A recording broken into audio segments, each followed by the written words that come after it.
Welcome to True Crime Pulse, where we delve into the haunting stories of the most sinister crimes in small-town America. Today, we uncover the disturbing truth behind a sheriff's secret affair with a young woman that ends in tragedy, sending shockwaves through a quiet community and leaving unanswered questions in its wake. In this episode, we explore the chilling details of the case and the devastating consequences that followed. Becky Caldwell, just 18 years old at her death, had grown up in Pine Bluff, Arkansas, a town with limited opportunities and harsh realities. Becky's life was filled with hardship as she struggled to support her father, Joe Ray Caldwell, who battled both alcoholism and liver cancer. Fresh out of high school in 2011, Becky worked as a stripper at the Honey Pot, a local club, to make ends meet. The job wasn't her dream, but it allowed her to imagine a brighter future. It was here that she crossed paths with Sheriff Dave Pringles, a married man 34 years her senior and a prominent figure in Pine Bluff. Dave quickly became captivated by Becky and began visiting the club regularly.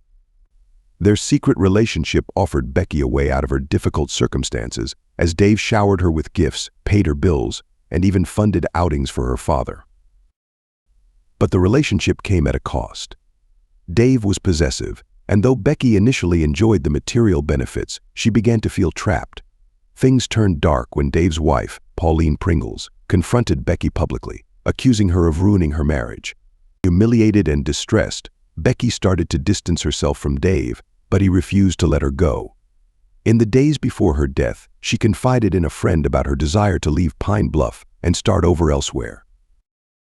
On January 28, 2012, at around 9:30 a.m., Sheriff Dave Pringles called 911, reporting that he had found Becky's body in his home office, a gun in her hand, and a fatal gunshot wound to her head.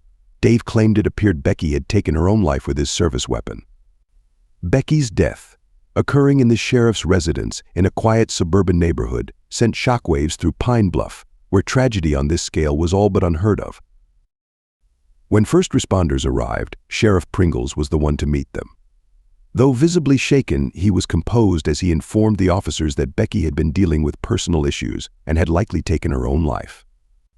Deputy Marcus Burks was the first to enter the room where Becky's body lay. Later, he described the scene as deeply unsettling. Becky's body was slouched over the desk, her head resting against it, with a pool of blood beneath her chair. The sheriff's service revolver lay close to her hand. To an untrained eye, it might have looked like a clear suicide, yet Burks felt a lingering disbelief. How could someone so young meet such a sudden end? As he looked closer, his suspicions grew. Though there were no signs of a struggle, Becky's wrists showed visible bruising, and he noticed ligature marks around her ankles, suggesting she may have been restrained before her death. The gunshot's angle seemed wrong for a self-inflicted wound, heightening his doubts. Despite his connection to the sheriff, Burks couldn't ignore the troubling signs. He documented the scene, called the coroner, and shared his concerns with the investigative team. This was far from a straightforward case. Becky's death left Pine Bluff reeling. Those who knew her found it hard to believe that the rebellious young woman with dreams of escape had ended up dead in the sheriff's office. As word of the incident spread, the town prepared itself for a complex investigation. When Pine Bluff police arrived on January 28, 2012, they immediately noticed suspicious details. Some officers, including Deputy Burks, suspected there was more to Becky Caldwell's death than met the eye, while others were inclined to believe the sheriff's claim of suicide. The team was divided, with some investigators accepting Dave's account and others questioning it based on the unusual evidence. Forensic experts were quickly called to examine Becky's body, and their findings only deepened the mystery. The autopsy revealed bruising on her wrists and ligature marks on her ankles, raising doubts about the suicide theory. Even more perplexing was the discovery that Becky had engaged in consensual sexual activity shortly before her death, though testing confirmed she hadn't been assaulted, complicating the case further. As the investigation gained momentum, Sheriff Pringles grew concerned about the potential fallout. A respected figure in Pine Bluff known for his dedication to law and order, he now faced a scandal that threatened to destroy his reputation. Allegedly, he used his influence to bribe local media outlets to downplay the story, with news reports focusing on Becky's troubled past and hinting that her death might have stemmed from personal struggles. However, a few independent blogs and social media accounts questioned the official narrative, highlighting the unusual circumstances surrounding her death and her secret relationship with the sheriff. Though small in reach, these sources kept the public informed, as the official story only became murkier. As the investigation continued, tension within the police force mounted. Some officers felt strongly that the sheriff was concealing the truth, while others felt pressure to overlook potential inconsistencies. The case was becoming more complex, with the department divided as more evidence emerged. Sheriff Dave Pringles had cultivated an image in Pine Bluff, Arkansas, as a dedicated family man and firm enforcer of the law. Serving as county sheriff for over a decade, he was known for his stern stance on crime and regularly emphasized family values in his public addresses. A familiar face at First Baptist Church, Dave could be seen each Sunday sitting proudly in the front pew with his wife, Pauline, and their 3 children, earning respect in the community for his commitment to his family and the law.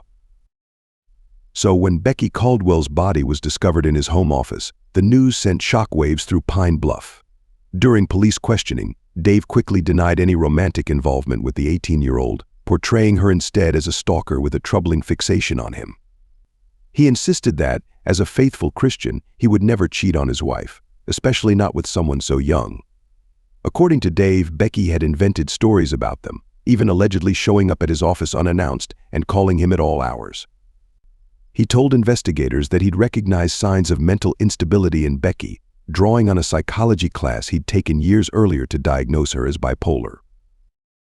Dave claimed Becky had shown signs of suicidal behavior, yet the investigators found no record of her seeking treatment for mental health issues. Her friends and co-workers disputed his claims, stating they'd never seen Becky act obsessed with or interested in him. While Dave's Christian image initially helped his credibility, cracks soon began to appear as police uncovered more details. The investigation took an unexpected turn when officers discovered that Pauline Pringles, Dave's wife, had been home on the night of Becky's death. Though not initially a suspect, her presence at the scene raised new questions.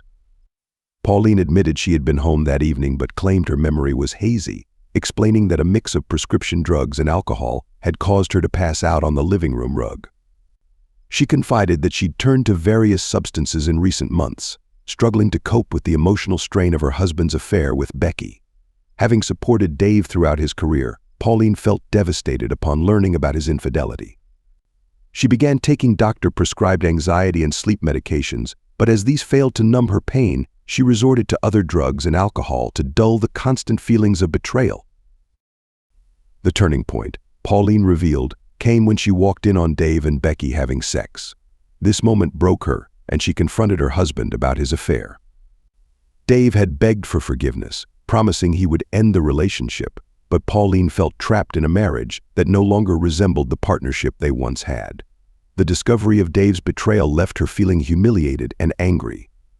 She felt abandoned by the man she had devoted her life to. Despite her fury, Pauline insisted to the police that she had never wished Becky any harm. She had confronted Becky just days before the murder, but according to Pauline, it was not to threaten her. Pauline claimed she had gone to the strip club where Becky worked to ask her to turn towards Christ and end the affair with Dave. Pauline said that she had pleaded with Becky to find another path, one that didn't involve destroying the family. Although the conversation had been heated, Pauline swore it had not escalated beyond words. Pauline's admissions left police questioning her role in the events of that night. While she portrayed herself as a heartbroken wife who had turned to drugs to cope with her husband's infidelity, her presence in the house and her confrontation with Becky raised suspicions. Investigators wondered whether Pauline's anger and drug-fueled haze could have led her to do something she couldn't remember, but without further evidence, they couldn't definitively link her to the murder. The investigation continued to focus on Pauline, but her drug use and memory lapses made it difficult to pin down the details of what had happened that night. The investigation took a dramatic turn when police uncovered a disturbing history about Sheriff Dave Pringles. While initially focusing on Pauline and the possibility of Becky Caldwell's death being a suicide, detectives stumbled upon a shocking twist. Digging deeper into Dave's past, they found evidence suggesting that Becky wasn't the young woman he had manipulated. Dave had a troubling pattern of using his position of power to exploit vulnerable women, especially strippers and sex workers, many of whom were drawn into his orbit due to their difficult life circumstances. The first pieces of evidence to emerge were text messages between Dave and several women. These texts, many of which were sexually explicit, revealed a string of inappropriate relationships. It wasn't just Becky he had been involved with. Investigators uncovered phone records showing dozens of late-night calls to young women, some as young as 18, who worked at clubs or were struggling financially. Many of these women had histories of drug use or came from broken homes, making them easy targets for Dave's manipulative advances. Photos and videos soon followed. These images, found on Dave's phone, show him engaging in sexual acts with several women, most of them appearing to be barely out of high school. Detectives also found records of wire transfers and gifts Dave had lavished on these women, suggesting he had been using his wealth and power to buy their silence or cooperation. One photo in particular showed Dave with Becky having sex in a Walmart bathroom, solidifying the theory that their relationship had been more than just a fling. When confronted with this damning evidence, Dave's reaction was explosive. He became defensive and accused the police of fabricating the charges against him.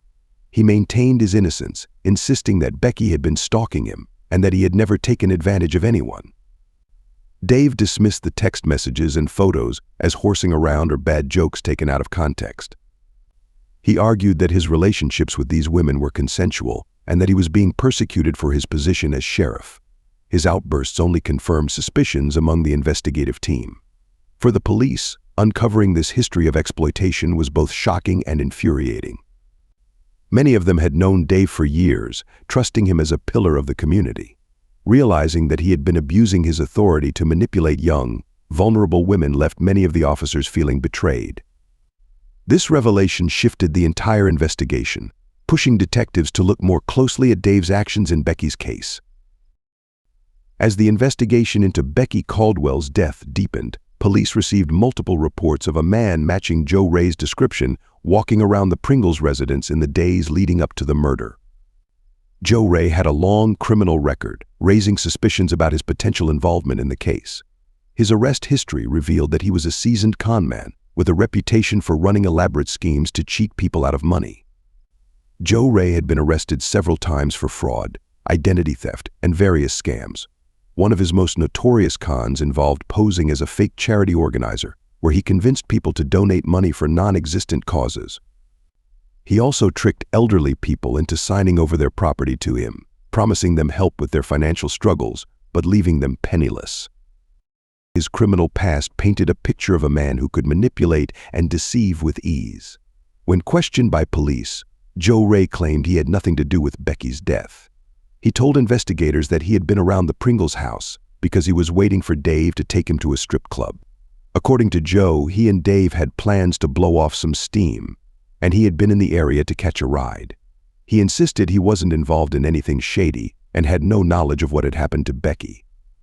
However, detectives soon uncovered another layer to Joe Ray's deceptions. Although he had been telling everyone, including his daughter and their church congregation, that he was suffering from terminal liver cancer, police found no medical records to support this claim. Joe had fabricated the entire illness to avoid working, living off his daughter, and generous donations from their church community. He had duped people into giving him money and support, all while pretending to battle a disease he didn't have. When confronted with this lie, Joe Ray became defensive and evasive. He denied that he had done anything wrong, claiming that people had offered him help out of the goodness of their hearts. But the police weren't buying his excuses. They pressed him further, pointing out how he had exploited his fake cancer diagnosis to avoid working and manipulate others. Joe's facade began to crack as he realized the extent of the evidence against him. For Joe Ray, being exposed as a fraud in common was deeply humiliating. He had built his life around deceiving others, and now the truth was finally catching up with him. The investigation into Becky Caldwell reached its climax when police uncovered crucial evidence that led them to arrest Dave Pringles for her murder. According to forensic analysis, Becky had been shot at close range with a small caliber handgun. The angle of the gunshot suggested she had been kneeling or sitting when the fatal shot was fired. Police suspected that Becky had been lured to the Pringles home, perhaps under the pretense of talking things out, only to be shot by Dave in cold blood. What finally tipped the scales in the investigation were inconsistencies in Dave's alibi and forensic evidence linking him to the crime scene. Investigators found traces of gunpowder on Dave's clothing, as well as fingerprints on the weapon that matched his.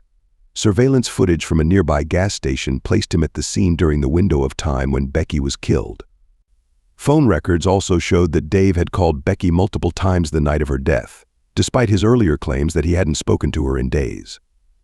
As police gathered more evidence, they concluded that Dave had shot Becky in a fit of rage after she threatened to expose their affair to the media and his church community. Dave, a man known for his tough stance on crime and his image as a Christian family man, could not risk his reputation being ruined. He saw Becky as a threat that needed to be eliminated. When police confronted Dave with the evidence, his reaction was one of disbelief and defiance. He had spent years crafting a perfect image, and the idea that it could all come crashing down because of one woman enraged him. During his arrest, he maintained his innocence, insisting that Becky had been unstable and had likely taken her own life. However, the physical evidence told a different story, and Dave's protests fell on deaf ears. Pauline, Dave's wife, was devastated by the revelation. The reality that he had killed Becky shattered her. Pauline had already been struggling with her demons, turning to drugs to cope with the infidelity. But this was a blow she could not have anticipated. The man she thought she knew, a devoted husband and father, was revealed to be a cold-blooded murderer. The arrest of Dave Pringles sent shockwaves through their community. The man who had once preached about morality and righteousness was now exposed as a killer, leaving everyone to question how much they truly knew about him. During his murder trial, Dave Pringles attempted a bold and controversial defense, claiming that Becky Caldwell had taken her own life and he was being unfairly targeted. His defense, dubbed the suicide defense, centered on the argument that Becky had been mentally unstable, citing her history of drug use and emotional turmoil over their alleged affair. Dave insisted that he had not shot Becky and that her death was a tragic suicide. Taking the stand in his defense, Dave tried to paint himself as a victim of political conspiracy. At the time of Becky's death, he was running for sheriff, and he claimed that his opponents were using the case to ruin his reputation. "I've always been tough on crime," he testified, "and I've always stood up for Christian values. That's why they're coming after me." His defense attorney, Mark Tomlinson, argued that the evidence against Dave was circumstantial and that political motives were clouding the case. Prosecutor Michelle Grayson countered this argument by presenting the damning forensic evidence that linked Dave to the crime, including the gunshot residue found on his clothes and his fingerprints on the murder weapon. She emphasized that Dave had a clear motive. Becky was threatening to expose their affair, which would have destroyed his public image.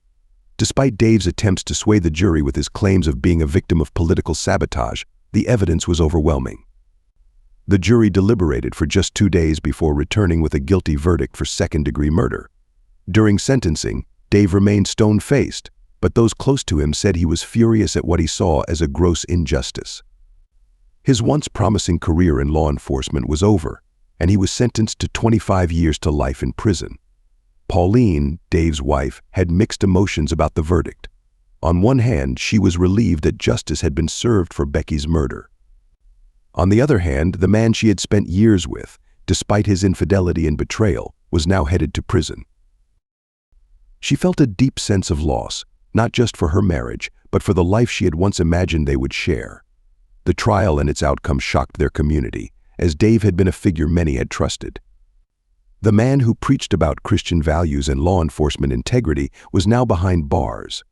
After the trial, the lives of Dave, Pauline, and Joe Ray took unexpected turns. Dave Pringles was sentenced to 25 years to life in prison for the murder of Becky Caldwell. As he began serving his time, he was labeled a pariah among inmates. His reputation as a tough lawman turned sheriff was shattered, and he faced a harsh reality in prison where the code of conduct was unforgiving.